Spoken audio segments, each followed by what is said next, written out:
welcome back to Pixelwise Captain Spirit of the Moment. ඉතින් අපි අද බලමු ඔයත් මම වගේ use කර කැමරාවක් ගත්ත කෙනෙක් නම් especially Sony Mirrorless series එකේ කැමරාවක් ගත්ත කෙනෙක් නම් කැමරාවේ මුලින්ම හදන්න ඕනේ settings මොනවද කියලා අපි අද බලමු. Okay guys, ඉතින් අපි දැන් බලමු කොහොමද කියලා මේ initialize කියන එක කරන්නේ. ඉතින් මේ initialize කියන එක එහෙරි දෙයක් නැහැ. සාමාන්‍යව ඔයා හිතන්නකෝ ඔයා අලුතෙන්ම කැමරාවක් ගත්ත කෙනෙක් කියලා නේ. එතකොට ඔයාගේ කැමරාව ඔන් කරනකොටම normally මේ initialize කියන එක activate වෙලා ඔයාට ඒ වෙලාවෙම settings හදා ගන්න එනවා. ඉතින් ඔයාත් මම වගේ use කර කැමරාවක් ගත්ත කෙනෙක් නම් ඔයාට මේ camera settings reset කියන එකකින් එහෙරි ප්‍රයෝජනයක් ගන්න බෑ. ඔයාට මේ camera settings reset කරන option එකකින් ඔයාට full camera එකේම settings reset කරන්න හම්බෙන්නේ නැහැ. මොකද සාමාන්‍යයෙන් camera initialize mode එකේදී තමයි ඔයාට කැමරාවේ date and time එකයි time zone එකයි ඒ වගේ දේවල් හදාගන්න පුළුවන් වෙන්නේ. ඉතින් ඔය settings reset කරාට කියලා date and time වලට කිසිම effect එකක් වෙන්නේ නැහැ. ඉතින් ඔය මතක තියාගන්න ඕන දෙයක් තමයි ඔය පාවිච්චි කරපු කැමරාවක් ගත්තා නම් settings reset නෙවෙයි initialize කරන එක තමයි ඔයගේ නුවණට හුරු. ඉතින් අපි දැන් බලමු initialize කරාම අපිට මොනවද හදන්න එන settings කියලා.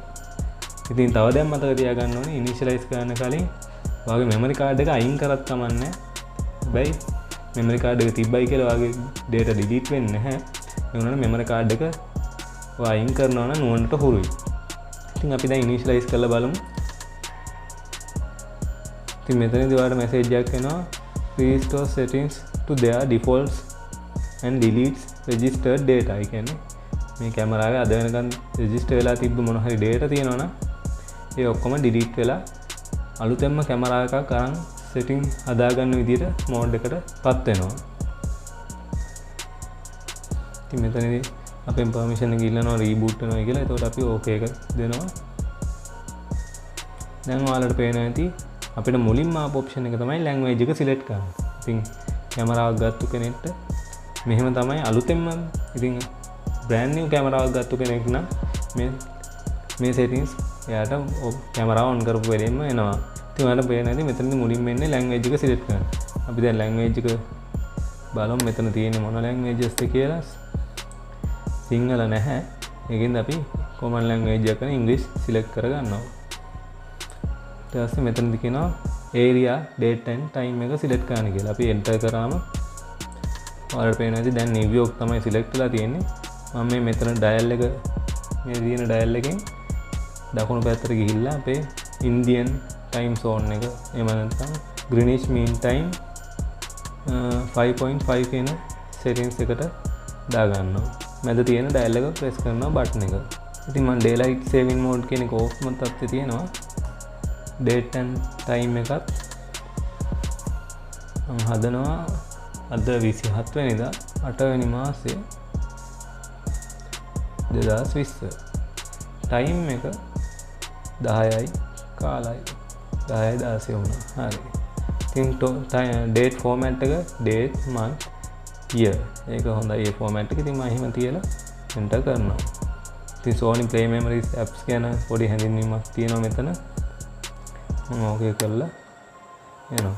settings reset කරනට වැඩිය පාවිච්චි කරපු කැමරාවක් ගත්තා නම් initialize කරන එක තමයි ගොඩාක් නුවණට හුරු. Okay guys, ඉතින් මම දැන් පෙන්නුවා step by step කොහොමද කියලා ඔයාගේ Sony Mirrorless කැමරා එකක්. එහෙම නැත්නම් මම පෙන්නුවේ demonstrate කරේ Sony a6400 series කැමරා එකක් උදාහරණයක් අරගෙන. ඉතින් මේ විදිහටම තමයි එහෙට වෙනසක් නැහැ. ඔයාගේ Sony Alpha series mirrorless camera එකක් initialize කරගන්නේ කොහොමද කියලා තමයි මම පෙන්නුවේ. අපේ ඊළඟ වීඩියෝ එක වෙන්නේ කොහොමද කියලා මේ කැමරාවේ firmware update කරගන්නේ. ඉතින් firmware update කරනවා කියන එක ටිකක් බැලරුම් කාර්යයක්, ටිකක් ටෙක්නිකල් knowledge එක ඕන වෙන කාර්යයක්. ඉතින් මේක ගොඩක් රිස්ක් එක තියෙනවා.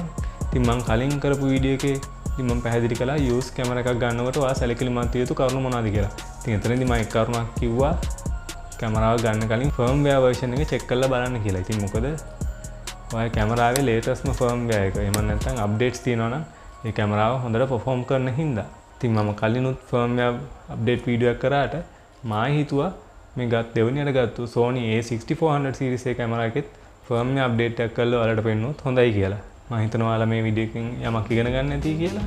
මේ වීඩියෝ එක හොඳයි කියලා හිතනවා thumbs up එකක් දෙන්න.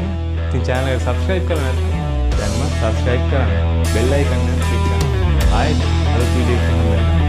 ගිහිල්ලා යන්න.